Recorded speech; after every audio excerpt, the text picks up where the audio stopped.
Hey scientists! Today, remember, we are learning about permafrost. You say it. Permafrost. Good.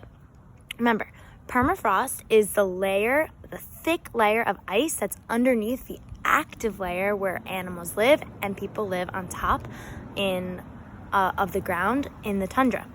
So today we're going to do an experiment that shows in a little box, a little container, permafrost and an active layer on top. Here is a picture of my container, and inside I made permafrost. It's ice, it's solid ice. And on top, I'm going to put dirt and some ice to represent the active layer. Remember, the dirt and the ice are the parts that people live on. This thick sheet right here is the permafrost. This is what's underneath the earth and underneath the part where people live. In our experiment today, I'm going to show you with that container what happens as the earth gets hotter and what happens to the permafrost as the earth gets hotter. As the earth gets harder, I want you to think, what do you think is going to happen to the permafrost? Do you think it will get melted? Or do you think it will get more cold? Think. Let's find out. So I'm going to show you me adding dirt to the layer of the ice, that's the permafrost. So this is what's on top of permafrost. It's like a layer of soil.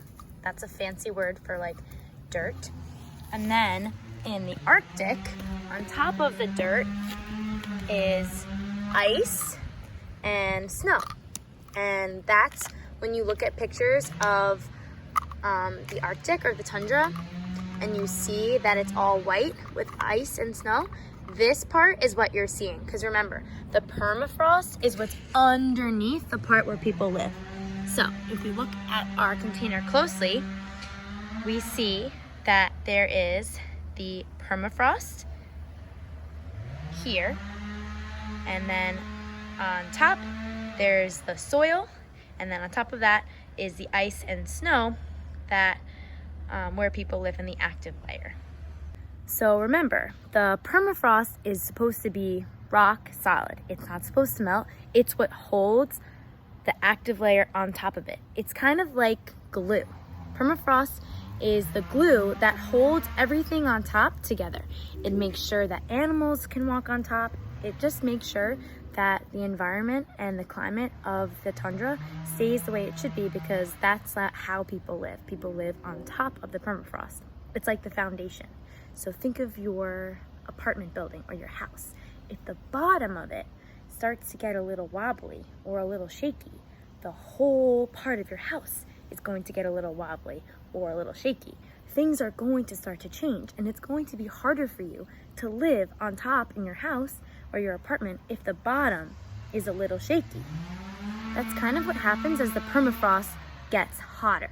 Let's watch to see what happens as the world and the earth gets hotter, what happens to my experiment, and what happens to the permafrost layer. So here I have a toy polar bear, because we learned that polar bears are alive and they live in the tundra. And here the polar bear is able to walk steadily.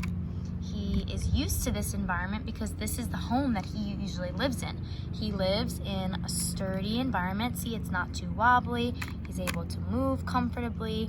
And this is what the polar bear has adopted to. He's used to having it be cold and there be ice, and that's his home. Earth gets hotter. Look at what's happening to the permafrost layer. Do you see how it's starting to melt? Do you see how the ice is kind of slowly starting to melt?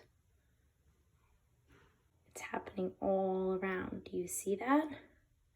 How it's becoming more like water instead of like ice? That's what happens when ice gets heated up. It becomes more watery. So this is like what I was talking about before. If the foundation, the bottom of your house, starts to change, then at the top where you live is going to change too.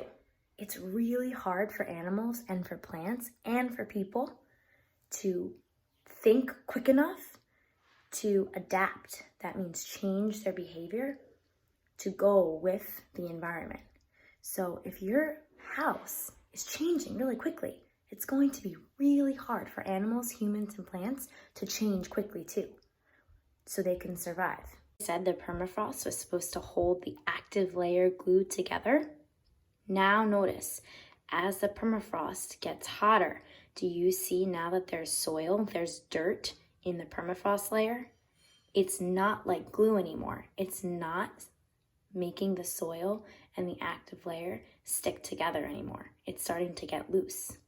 The permafrost is turning into more liquidy. It's not as solid ice as it used to be. Uh-oh. So like we talked about, as the earth gets hotter, the permafrost starts to become less like ice and more like water. Remember how we talked about the permafrost being like glue that held all the soil together? Look now, all the soil is mixed in with the permafrost. That's not like glue, that's messy. As the permafrost gets hotter, heat also rises up through the active layer. And so the ice on top melts too. Do you think that's gonna make life easy or hard for animals and plants in the Arctic and the tundra to live in? Let's find out. Here's our polar bear from before. Let's see what it's like for him to go on this new type of land that he's not used to. Okay, here he is. Oh, it's a little bit more wobbly than it was before. Look at the bottom too, at the permafrost. As the polar bear goes on top, it's way less sturdy for him. Do you see how it's a little bit more wobbly? And look at the polar bear. Now, the ice is not stable for him anymore. That foundation, like we talked about at the bottom of his home, is not sturdy. And so the active layer too is not sturdy either. Now it's much harder for the polar bear to live peacefully.